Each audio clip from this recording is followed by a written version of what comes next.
머리가 조금 커지기 시작하면은 고민이 생기는데, 그 고민이 뭐냐면은 인생에 대한 물음이 시작된다는 것입니다. 세상은 어떻게 생겨나게 되었을까에서부터 시작해서 사람은 어디에서 왔을까라는 또 질문으로 연결되어지고, 또 우리의 삶은 반드시 때가 되면은 그 여정을 마치고 알 수도 없는 것으로 다 그렇게 가는데, 사람이 죽으면은 어떻게 끝나는 것인가, 어떻게 되는 것인가에 대한 또한 질문을 할 수밖에 없습니다. 그런데 성경은 이 일에 대해서 아주 간단 명료하게 규정을 하고 있습니다. 여러분이 성경책 가장 첫 머리를 펴보면은 창세기가 나오는데, 창세기의 주제는 하나님이 이 세상 모든 것들을 창조를 하셨다는 것입니다. 그 창조를 하셨는데 그 창조물 안에 우리들 자신도 포함되어 있다는 것입니다. 그래서 이 세상의 모든 우리가 보여지고 감각하고 느끼고 교통하는 모든 것들은 하나님으로부터 나왔다라고 하는 것입니다. 그래서 태초에 하나님이 천지를 창조하시느니라. 근데 사실 이 창세기 1장 1절만 잘 믿어지게 되어지면은 하나님의 손길을 벗어나는 것은 아무도 없다는 것을 알게 됩니다. 근데 이 사실이 전혀 믿어지지 않기 때문에 여러 가지 이론들이 세상은 난무하죠.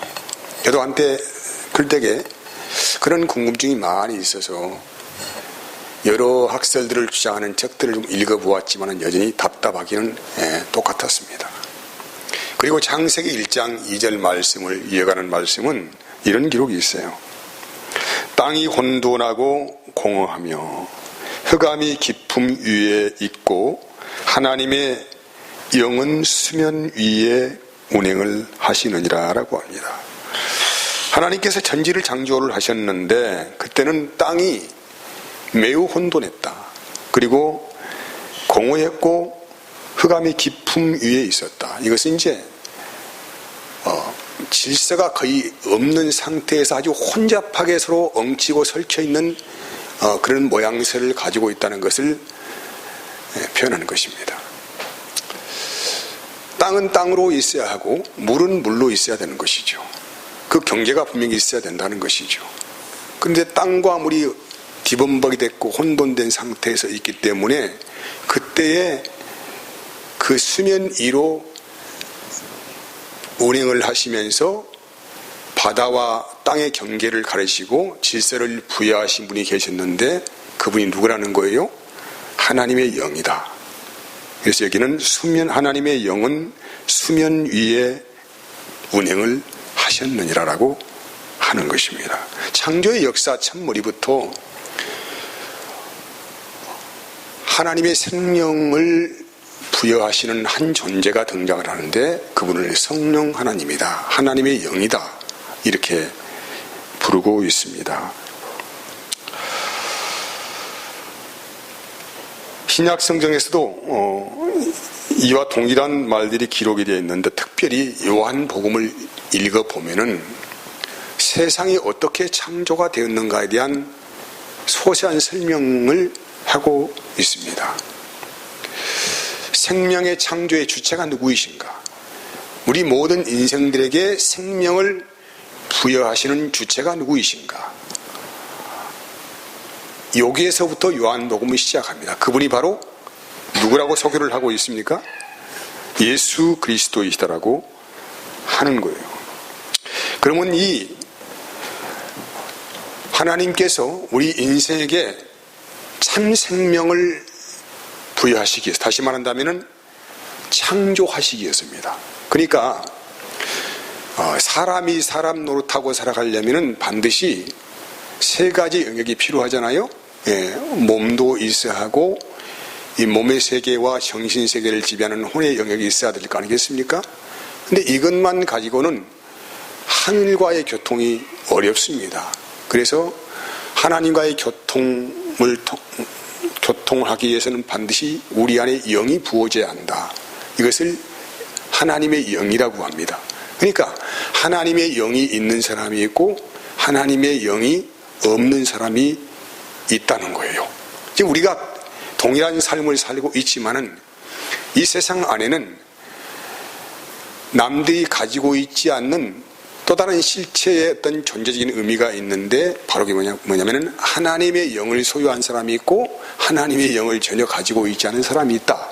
라는 것을 이렇게 구분을 하고 있습니다. 그래서 하나님이 우리 인생들을 창조하시는 그 능력 안에는 뭐냐면 우리에게 하나님의 영을 부어주시어서 하나님과 교통할 수 있도록 은혜를 부어주시겠다고 한 것이 뭐냐면은 성령 세례입니다. 세례라는 말은 바로 깨끗하게 한다 이 말이에요. 세례. 물로 이야기한다면 깨끗하게 사람을 해버리겠다. 어떻게 해버리겠느냐? 세상과 교통하여 살아가는 존재가 아니고 하나님과 교통하여 살아가는 존재로 우리를 그렇게 만들어 주시겠다. 창조하시겠다. 이런 거, 이걸 세례라고 하는 것입니다. 이것을 그래서 오늘 본문에서는 그 성령으로 세례를 주신 분이 계시는데 바로 그분이 예수 그리스도시다 이렇게 말씀을 합니다. 여러분, 사람은 하나님의 영이 없으면은 혼의 사람입니다.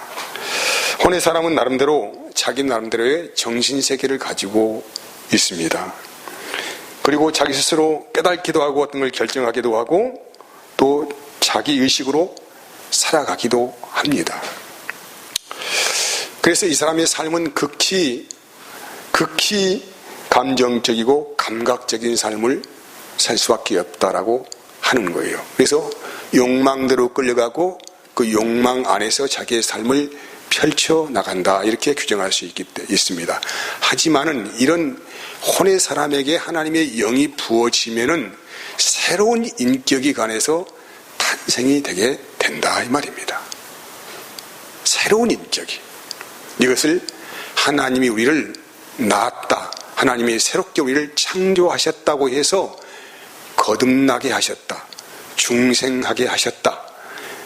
성령세를 주셨다. 이런 말로 표현을 하는 것입니다. 그런데 예수님께서 아무튼 성령으로 세례를 주신 분으로 오셨지요. 그래서 요한복음 1장 30절 오늘 말씀에는 성령이 비둘기같이 하늘로부터 내려와서 그의 위에 머물렀더라라고 하면서 바로 요분이 그 성령이 머리 위에 머물고 있는 그분이 바로 너희에게 성령으로 세례를 주시는 분인 것을 알라고 선언하시는 그런 내용입니다. 근데 이제 이 성령 세례는 너무나도 중요하잖아요. 하나님을 아는 존재로 새롭게 인생이 창조가 되는 거예요. 이제 창조라는 말은 무에서 유를 만들어가는 거 아닙니까? 무엇을 응용하고 어떻게 해서 그렇게 하는 것이 아니고 전혀 없는 상태에서 새 것을 어떤 존재로 만드는 것을 창조라고 하는 거예요. 하나님께서 우리 인생을 그렇게 만드시겠다는 것이죠. 새로운 창조물로, 새로운 피조물로 우리를 만들어내시겠다라고 하는 것이 성령 세례입니다. 하지만 이 성령 세례가 이루어지지 못하도록 사람의 눈을 가리고 하나님의 음성을 듣지 못하도록 하고 이렇게 해서 하나님의 자녀로 태어나는 것을 방해하는 존재가 있는데 요 놈을 뭐라고 합니까?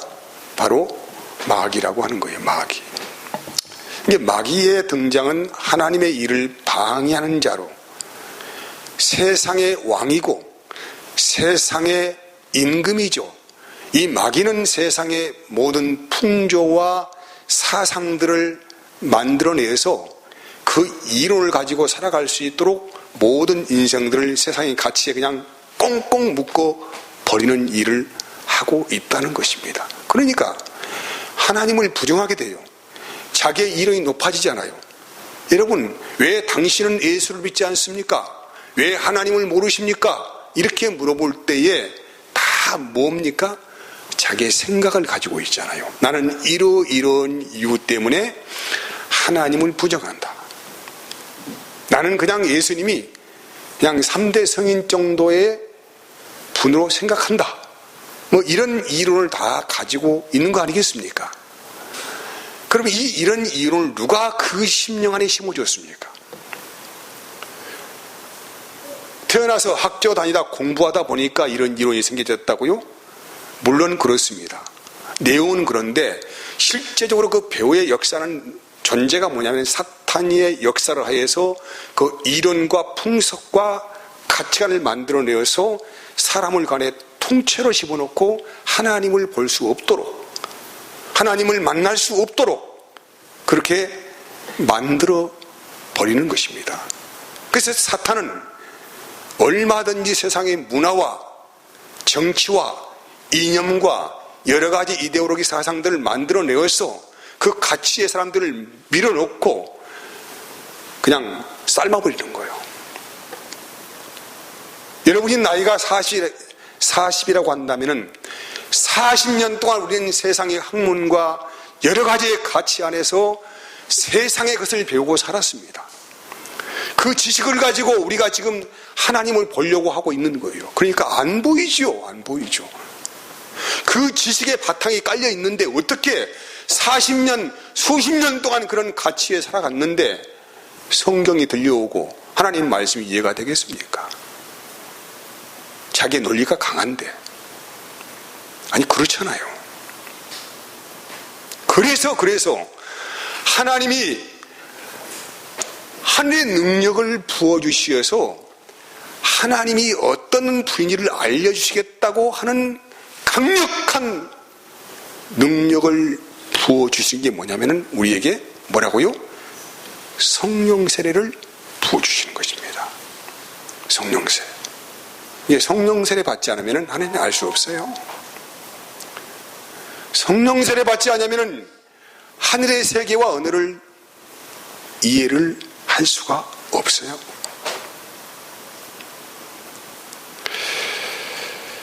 여러분, 그래서 마귀라는 놈이 가장 권위 있게 사용하는 무기가 있는데 그 무기가 바로 뭐냐면은 율법이라고 하는 것입니다. 율법. 율법 하면은 좀 생소하신 분들이 많이 계시죠. 구약의 이스라엘을 하나님께서 선택하시고 그들에게 나라의 법을 세우셨어요. 그걸 율법이라고 합니다. 그리고 그 법의 가장 최고 상위에 있는 가치가 뭐냐면은 여러분이 성경책을 피면은 가장 뒤에 그냥 십계명이에요. 어떤 분이 십계명을 달달달달 잘 놓은 분이 계세요. 왜 외운지 아십니까? 십계명을 꼭 지켜야 한다고 생각하는 거예요. 십계명을. 그러니까 달달달 외워. 1계명은 이렇다, 2계명은 이렇다. 그러니까 여러분이 생각해 보세요. 내용은 외울 수는 있겠지만은 1계명만 들어가더라도 우리 모두는 다 우상 숭배 안에 살아가고 있고 그렇게 호흡하고 있다는 것을 본인 자신이 아마 알게 될 거예요. 이것은 특별한 그냥 하나님의 은혜가 주어져 또 알아. 그냥 하는 것이 아니에요. 하나님의 은혜가 심령 안에 부어져야만이 나는 지금도 하나님만 사랑하지 않는 사람이다. 세상도 사랑하고 하나님도 적당히 사랑하고 적당히 이용하고 이렇게 해서 나의 가치를 추구하는 사람인 것을 누가 알려주신다고요? 성령 하나님께서 알려주신다. 누구에게만? 성령 세례 받은 사람에게 알려주신다. 이런 말씀이에요. 여러분, 사탄은 그래서 율법을 이용하여서 사람의 영혼을 올가미를 채우하기 시작합니다.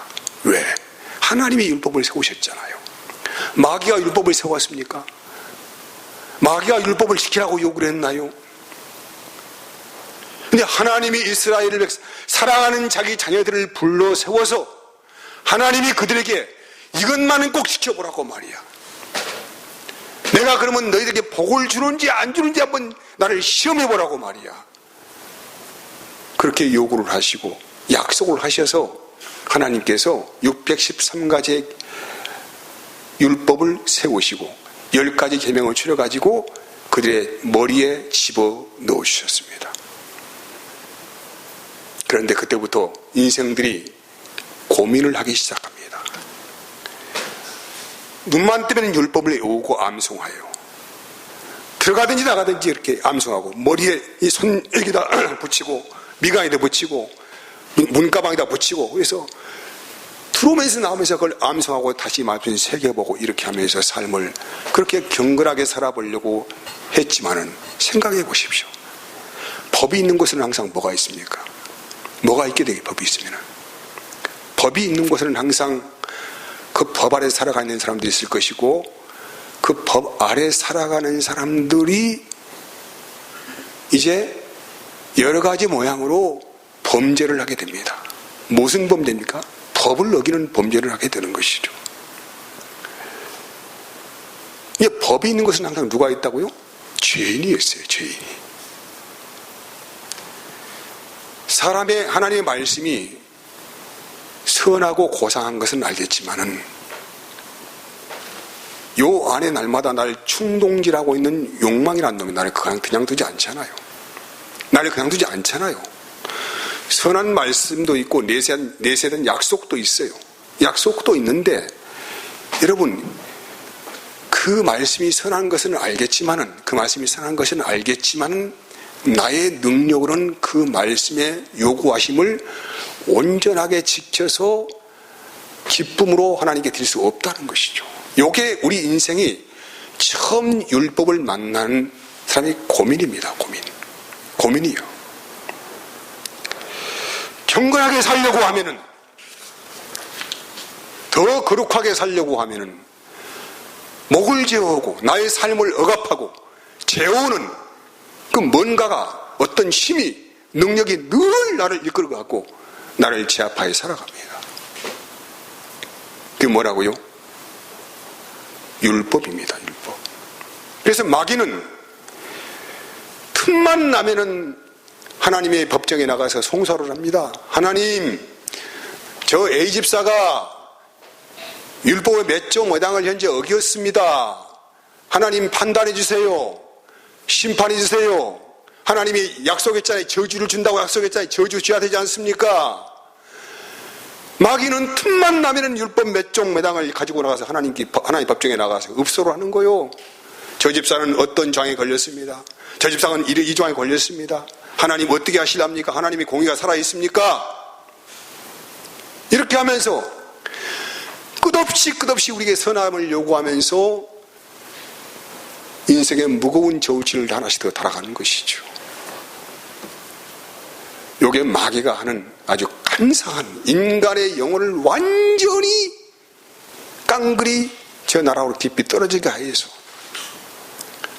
숨을 쉬고 살지 못하도록 그렇게 역사를 하는 것입니다.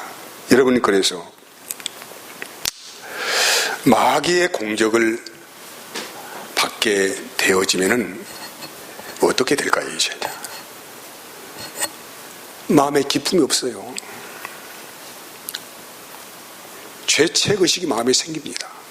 죄책의식이. 내가 이렇게 살아도 내가 집사로 하나님께 인정해 줄까? 나는 이런 정도밖에 안 되는 사람일까?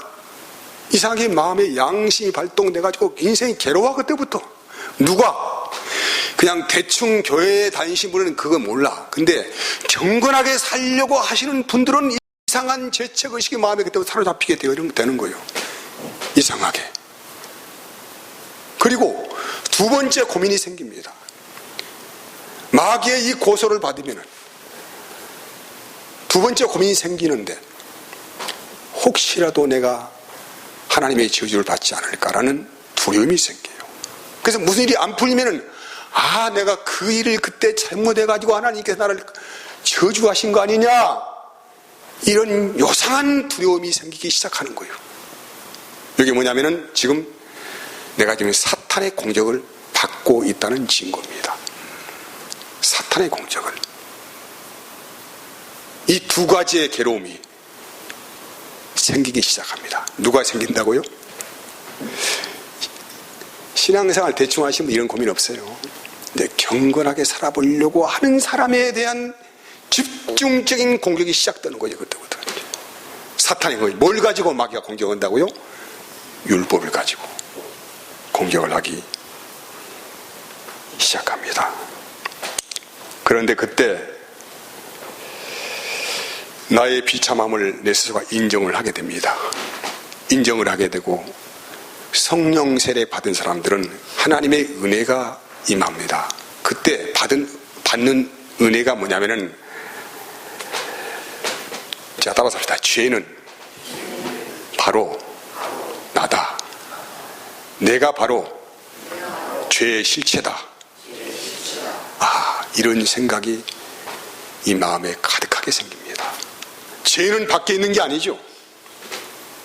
죄는 누가 어떤 사람이 저 사람이 큰 죄를 지었다 이렇게 말하는 게 아니고 내 자신이 바로 죄의 실체가 되는 거예요. 내 자신이 바로 살아있는 죄의 능력 안에 있다고 이 자신이 고백할 수밖에 없다는 거예요. 그때부터 나는 바로 죄예요. 그러니까 죄, 숨 쉬는 것마다 다 죄예요. 하는 것마다 다 죄고 말한 것마다 죄란 말이에요.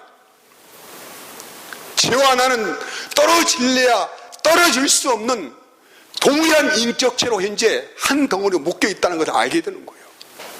누가 알게 된다고요? 누가 알게 된다고?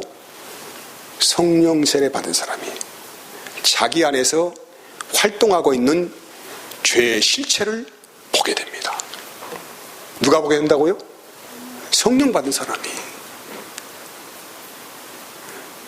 이 성령 세례 받지 않는 것은 죄가 뭔지도 몰라요.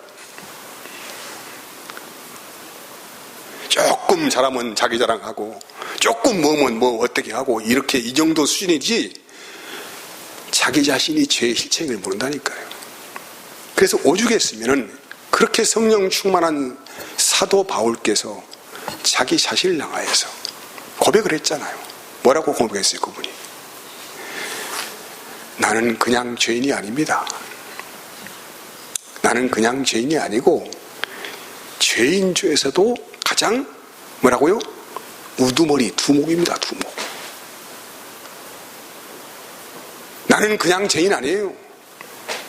그 성령 충만한 사도 바울께서 고백을 했어요. 나는 죄인 중에 죄인 중에도 괴수입니다. 괴수. 이런 고백이 어떻게 나왔겠어요? 성령 세례 받고 나니까 자기 안에서 활동하고 있는 죄의 실체를 보게 되어지고 그 죄가 바로 자기 자신이라는 것을 똑똑하게 볼 수 있었기 때문에 하나님, 나는 그냥 죄인이 아닙니다. 나는 죄인 중에서도 감히 어떻게 표현할 수 없는 죄인 중에서도 괴수입니다. 괴수. 이렇게 자기의 실체를 고백할 수밖에 없었다는 거예요. 죄를 모르면 인생, 그래서 밥 먹듯이 죄를 지면서도 죄인지를 몰라요. 조금 인생이 편안하고 잘 되고 뭐 이렇게 입을 거 먹을 거 있으면은 행복하다 하면서 이렇게 살아갑니다. 왜? 아직 죄가 뭔지를 모르기 때문에 그런 거예요. 죄가. 그래서 인간의 죄는 죄를 모르는 것이 죄예요. 또 아는 것도 중요한데 자기가 죄인인지를 모르는 거예요. 그러니까 다 자기 자신들의 옳은 소견대로 그렇게 판단대로 세상을 살아가더라. 이게 결론이에요. 자기 생각대로 판단대로 살아가더라. 반면에 제가 무엇인지를 알게 되면은 그때부터 또 생기는 은혜가 있는데 자기를 의지하지 않습니다.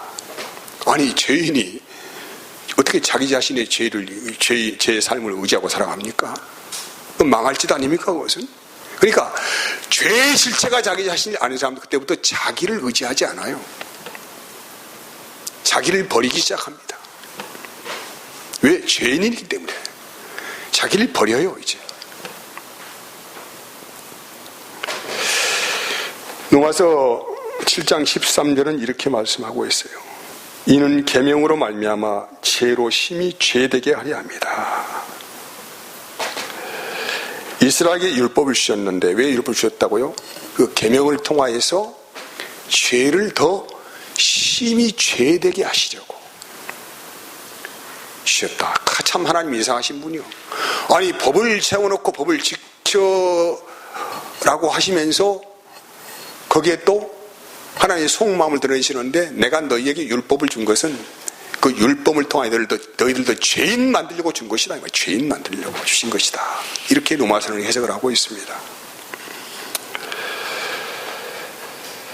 여러분, 그래서 은혜라고 하는 것은 그때부터 생기기 시작하는데 자기가 죄인 된 것을 알고 죄의 실체인 것을 아는 사람은 그때부터 더 큰 능력을 주시는데 뭘 보게 되냐면은 살아있는 죄의 실상을 보게 합니다. 그 살아있는 죄의 실상을 보게 하시는 그 창이 어디냐면은 예수님께서 십자가에 죽으시는 사건을 보게 하시는 거예요. 죄가 얼마나 악하고 추악하고 더러운 모습인지를 똑똑히 보게 하는 그 창이 뭐냐면은 예수님께서 십자가에 죽으시는 내용입니다. 여러분, 주님이 왜 죽으셨습니까? 하나님이신 그분이 자기 죄 때문에 죽으셨습니까? 아니죠. 그분이 가장 극악무도한 하형 제도 안에서 십자가형의 선고를 받으시고 엄청난 매를 맞으시고 물과 살이 분리되는 그런 고통 안에서 서서히 죽어가셨습니다. 그래서 왜 죽으셨습니까? 내가 이 죄 때문에 죽어야 할 그 고통을 주님께서 대신 지셨다는 이 사실로 우리는 더욱더 나의 죄의 참상을 십자가에서 볼 수 있다는 것입니다. 나는 저렇게 죽어야 마땅할 몸이다. 나는 저렇게 저주받아 죽어야 할 인생이다. 하나님께 그렇게 심판받아 죽을 인생이다. 라는 것을 똑똑하게 보여주는 사건이 뭐라고요? 십자가 사건이다 이 말이에요. 십자가 사건.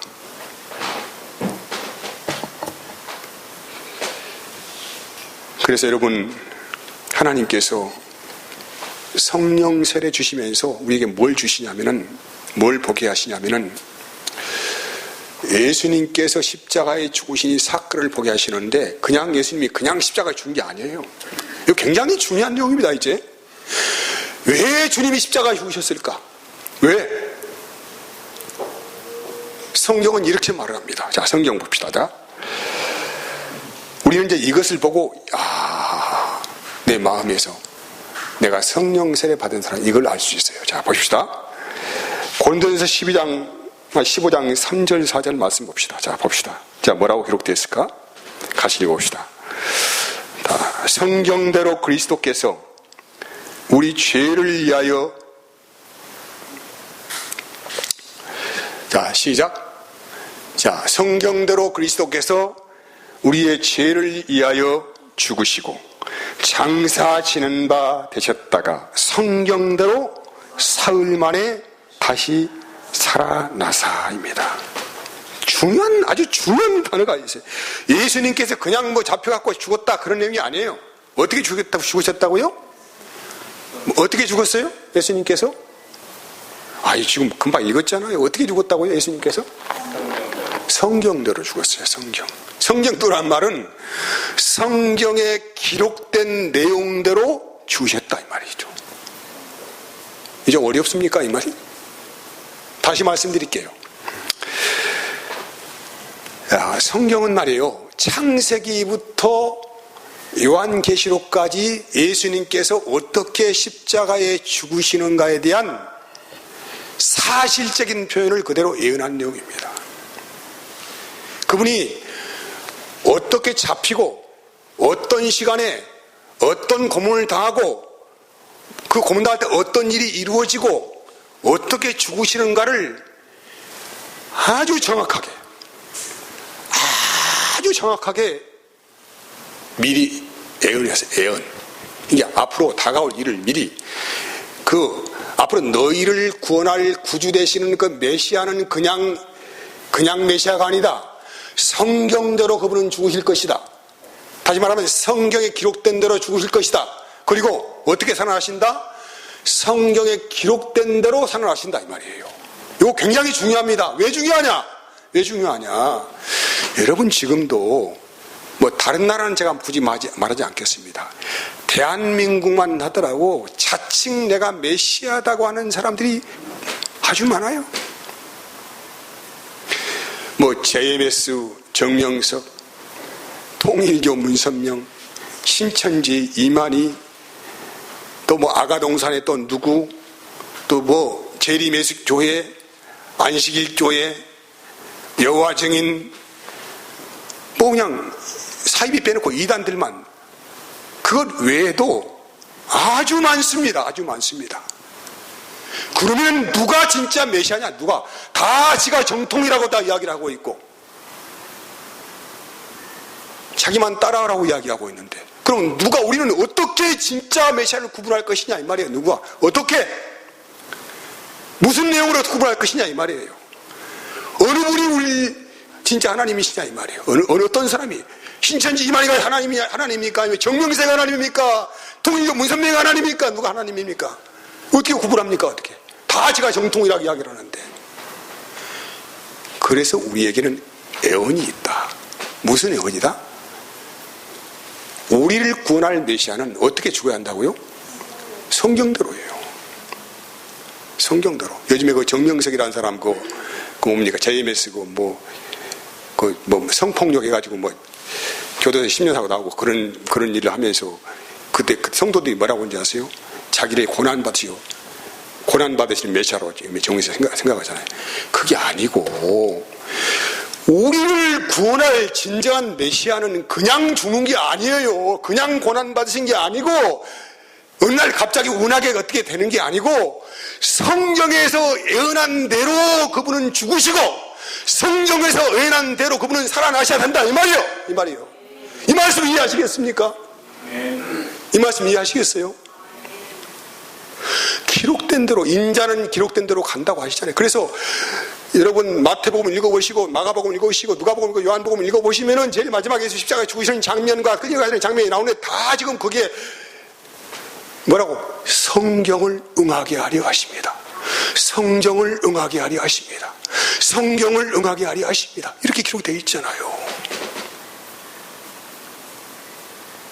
그것을 보고 성령 세례 받은 사람들은 이상하게 그 대목을 읽을 때에 믿어져 버려. 아, 요분이 나를 구원하시는 메시아이시구나. 요분이 나를 위해서 십자가에 죽으시는 하나님이시구나. 요 사실이 정확하게 이 심령 안에 인지가 되어져서 각인이 되어지고 믿어져 본다니까. 그냥 이것이. 누가 일을 하신다고요? 우리에게 생명을 주시는 성령께서 그 믿음의 역사를 역사로 인도를 하시기 때문에 그렇게 믿어지는 은혜가 있다는 것입니다. 사랑하는 여러분, 말씀을 정리하겠습니다. 사람은 자기가 죄인인지를 알고 죄의 감옥에 갇혀서 신음하고 고통 속에 있다고 하더라도 자기의 능력으로는 거기서 빠져나올 수가 없습니다. 빠져나올 수 없어요. 이게 뭐냐면은 불치의 병을 가진 사람이 사망 확정 선고를 받고 이제 죽는 날을 기다리기 똑같습니다. 세상에 어떤 의사도 고칠 수 없다는 걸 알아. 진짜 소망이 없어.